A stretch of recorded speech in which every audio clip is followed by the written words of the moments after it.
Whatever they are going to be doing, they're going to be doing that to spite me.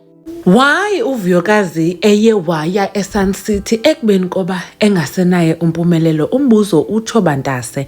Molweni ndanamkela kuMamgobhozi TV. So sibonile ke uMpilo invite abantwana bakowabo to go to Sun City bayokonwaba. Wasele invite ke nama girlfriend angomama babantwana baka brother wakhe uMpumelelo Mseleku. Twenzekayo ke sesabona kwi preview uTirelo shading uVuyokazi esithi yena usathana noMpumelelo into angayaziyo ngayo okanye ufila sorry for uVuyokazi. Uyabo wabe uVuyokazi sithi ke nakuyayazi ba yonke into ezabe isenziwa nguTirelo kunye noMpumelelo izabe ingeyomtyekisa. Uyabo so ke ngoku uthi umbuzo wabantu ebesiyaphika kade uVuyokazi kodwa uthi uhlukene noMpumelelo. Ayibo kaloku uVuyokazi ungumama abantwana ababini and uVuyokazi siyamazi ebesithi uyafunda andanobusa qhubekeka na. So egqibeleni uyabhatalwa ngoba kula show ibizwa ngoba izingane zesithembu. So ke I'm sure it's part of banaye azofumana amasentana akhe, that's why eyile. And then also ke obviously lento yakhe ke noTirelo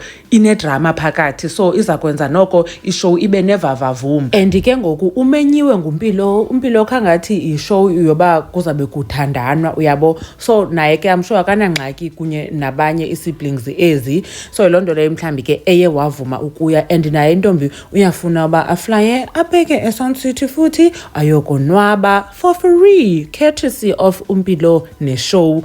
Then ke ukuphinde kubekho noTirelo. uTirelo ke nake siya understand aba usenaye uMpumelelo, so that's why ke mhlambi eyile.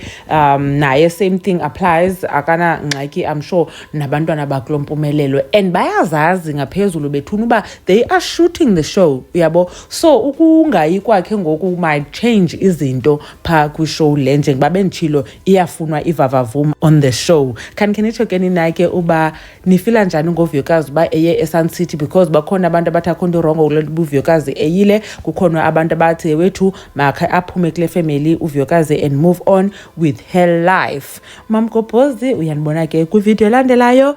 Bye.